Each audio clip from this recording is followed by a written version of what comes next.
Abante, hindi pa rin daw makakaupo. Naku po, akala ko ba naproklama na ito? Kumilik, anyari, anong dahilan kung bakit hindi pa rin daw siya makakaupo? Eto, panoorin natin ang balitang to. No, hindi pa. Hindi siya hindi din siya makakaupo. Kasi nakabinbin pa yung appeal, yung question ni yung certiorari ni Joey Uy. Ganito yan, Kuya Jay and Kuya Admar. Ang objection ko dyan sa COMELEC is that they should have decided on that issue bago pa yung halalan. Hindi after na ng halalan na nanalo na yung si Joey Uy, di ba? I believe that na-file yan before the elections. And kung makikita ninyo, minamadali nga ng second division. July 16 yata, dinisqualify nila si, June 16, dinisqualify nila si Congressman-elect Joey Uy. And then nag-file siya ng motion for reconsideration on June 23. And then, dininay ng COMELEC Anbank yung motion for reconsideration by June 30. Before 12 noon, ni-release nila yung resolution. So, makikita po natin dyan yung attempt na ihabol talaga while the COMELEC still has jurisdiction. Kasi, after June 30, after 12 noon, any question on the election, returns, or qualifications of members of the House of Representatives falls within the jurisdiction of the House of Representatives. So, wala nang jurisdiction yung COMELEC. Opo. So it's not fair. It's not fair for the candidates na isabak mo sa eleksyon, sa halalan, gumastos yan, nag-exert ng effort yan para manalo. Anyari na, Kumilik. Anong petsa na? Wala pa ring malinaw na congressman dyan sa District 6 ng Maynila.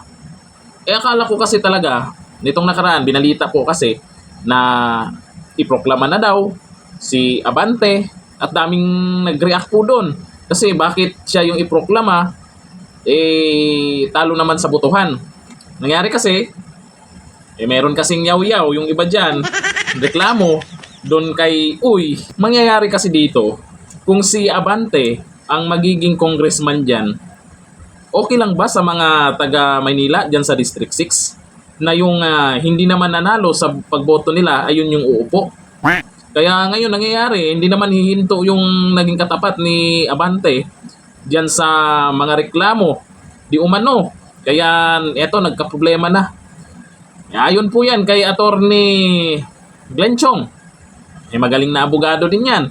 Yan din yung isa sa maingay talaga ngayon na binubulgar ang kagagawan o ginagawa ng COMELEC ngayon. At eto naman yung sinasabi po dito ay dahil po di umano kaya hindi makaupo dahil di umano sa nakabinbing certiorari ni Joey Chua Uy. Kaya itong si Joey Chua Uy, ito po yung pinili ng taong bayan o ng taga Maynila dyan sa District 6 na maging congressman. Sana ay magbago pa yung desisyon sa mga susunod na araw. Kasi mahirap naman yan. Sasama talaga ang loob ng mga taga Maynila sa District 6. Kasi dinaan sa botohan, kung sino yung mas marami ang boto, yun talaga dapat ang uupo, di ba? Yun nga lang, may mga reklamo kasi. May mga reklamo sila dito kay Joey Chua Uy. Hindi natin alam kung totoo po kasi depende naman yan kung ano po yung ebidensya. Baka may ebidensyang nakikita si Abante nang hindi natin nakikita. Kaya hindi karapat-dapat na maging congressman ng Manila itong si Joey Chua Uy. Sino ba yung karapat-dapat? Si Abante. Paano natin masabing siya yung karapat-dapat na maging congressman? Talo nga sa botohan. Kaya ang gulo, di ba? Kumilik. Sana maayos nyo to. Anong petsa na? Wala pa rin congressman pala dyan. Ang akala ko talaga meron na ha. Akala ko talaga na iproklama na. Ang sabi ni Gert Hughes, Abante desperado umupo sa Congress. Kahit alam niyang talo siya, ayaw ng tao sa kanya. Wala siyang pakialam. Ang pagiging Pilipino hindi lang dugo, dapat sa puso din. Walang ginawang mabuti yan si Abante.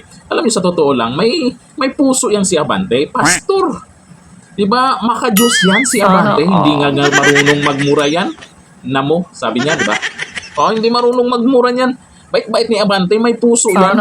Baka sakali naman sa mga susunod na araw ay sasabihin niya na okay na. Si Uy na ang uupo. Malay natin, di ba? May puso yan si Abante. Kayo naman, huwag kayong basta-basta magalit ka agad. Hintayin niyo po, nararamdaman ni Abante yan kung ano yung sigaw ng taga Maynila. Kung sino yung gusto nila. Pagbibigyan kayo niyan, huwag kayong mag-alala. O sabi ni G. Dwayne Madarimo, dapat talaga di siya makaupo dahil talo naman talaga siya. Yun nga, may reklamo dun sa naging katapat niya. Sabi po ni Rolando Reyes, talo naman yan si Abante, bakit pa upuin pa? Tingnan nyo yung mga nagko-comment, gigil na gigil sila. Kahit yung hindi taga Maynila, ha? Sabi ni Maripe, paano kasi makaupo, italo nga yan. Oo, talo nga, oo. Andun tayo. Sus, gigil na gigil kayo. Yun nga lang kasi, ito may reklamo. Dapat talaga, ang masisisi dito, ay yung Comelec. Kasi bakit napayagan na tumakbo? Dapat nung umpisa pa lang, di ba, nung umpisa pa lang na nag-apply, ay nasilip na hindi pala qualified at hindi mapayagan na tumakbo. Di ba, yung mga, may iba nga, kagaya kay Francis Leo Marcos o yung nagkukunwaring Marcos. Di ba, nung una, dinisqualified siya. O dito sabi ni Dance Explorer, mangyayari niyan Congressman ni Garcia at hindi Congressman ng Maynila. Grabe naman kayo. Kasi iba kasi yung binoto. Yung binoto kasi ng tao dapat ang uupo. Sabi ni Achi Martires, saan ka makakita ng talo tapos uupo? Saan ka makakita? Ito na yun. Dapat mag-aklas ang 6th District ng Manila.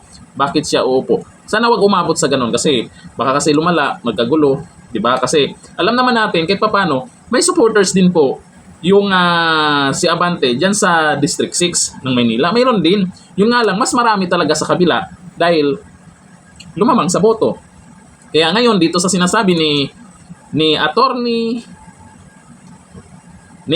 Glenn Chong, kung totoo man ito na hindi talaga makakaupo, anong petsa na? Kailangan na mayroong congressman dyan.